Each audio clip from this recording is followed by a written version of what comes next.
Mylapore Saibaba temple ఇది చూద్దామని ఆంధ్రా నుంచి వచ్చాను, ఒంగోలు దగ్గర నుంచి. కానీ ఇది రినోవేషన్లో ఉంది, అంతా పడేశారు, మళ్ళీ రీకన్స్ట్రక్షన్ చేస్తున్నారు. నేను రీకన్స్ట్రక్షన్ అంటే ఆయన న్యూ కన్స్ట్రక్షన్. ఏదైనా తొందరగా నెక్స్ట్ ఇయర్కి మళ్ళా టెంపుల్ దర్శనానికి ఇస్తాబోతున్నాను అనుకుంటున్నాను. ఓం సాయిరామ్. బాబా టెంపుల్, మైలాపూర్, చెన్నై. ఇది ఈస్ట్ అభిరాంపురం అంటారు. మైలాపూర్ సాయిబాబా టెంపుల్కి దగ్గరలో ఉంది, వాకబుల్ డిస్టెన్స్లో. అయితే నేను ఫస్ట్ టైము వరాహి అమ్మవారి టెంపుల్కి దర్శించుకున్నాను ఈరోజు ఇక్కడ. ఈస్ట్ అభిరాంపురం, చెన్నై. అమ్మవారి విగ్రహం లోపల చిన్నదే ఉంది, కానీ ఫస్ట్ టైం వరాహి అమ్మవారిని దర్శించడం ఆనందంగా ఉంది. ఎవరైనా మైలాపూర్, చెన్నైకి నియర్గా ఉంటే ఈ టెంపుల్ దర్శించుకోవచ్చు. మా అభిమాన నాయకుడు పవన్ కళ్యాణ్ గారి ఆశీస్సులతో, అంటే ఆయన ఎప్పుడు నిత్యం వరాహి అమ్మవారిని పూజిస్తూ ఉంటారో, ఆయన ఇన్స్పిరేషన్గా తీసుకొని వరాహి అమ్మవారు ఎక్కడున్నారా అని నేను గూగుల్ సెర్చ్ చేస్తే చెన్నై అంబత్తూరులో ఉన్నారని తెలిసింది. అయితే అనుకోకుండా ఇక్కడ మైలాపూర్లో కూడా ఈ టెంపుల్ కనుక్కోవడం జరిగింది. ఎవరైనా చెన్నై మైలాపూర్ దగ్గరలో ఉండి టెంపుల్ దర్శించుకోండి. జై వారాహి, జై జై వారాహి.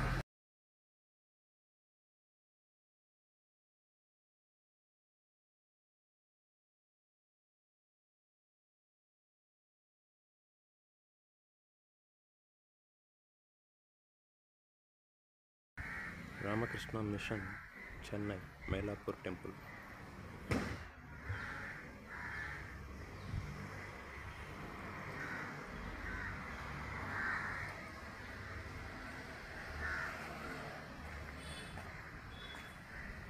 జై శ్రీరామ్.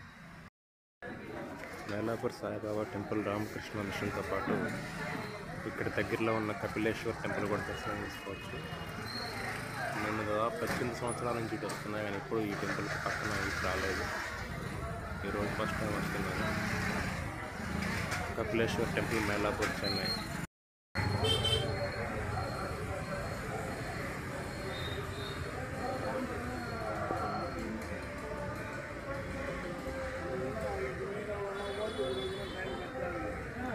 మైలాపూర్, చెన్నై, కపిలేశ్వర్ టెంపుల్ కోనేరు.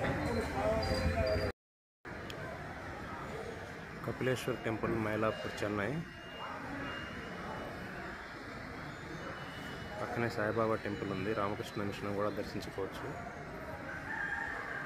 సాయిబాబా టెంపుల్ కొంచెం ఎదురుగా వరాహి అమ్మవారి టెంపుల్ కూడా ఉంది, చిన్న టెంపుల్ ఒకటి. ఓం నమః శివాయ. తమిళనాడులో టెంపుల్స్ చాలా అద్భుతంగా ఉంటాయి. ఇక్కడ సనాతన ధర్మం గురించి వ్యతిరేకంగా మాట్లాడుతున్నారంటే అది కొంతమంది వ్యతిరేక శక్తులు మాత్రం నమ్ముతాను. హర హర మహాదేవ, శంభో శంకర, నమః శివాయ.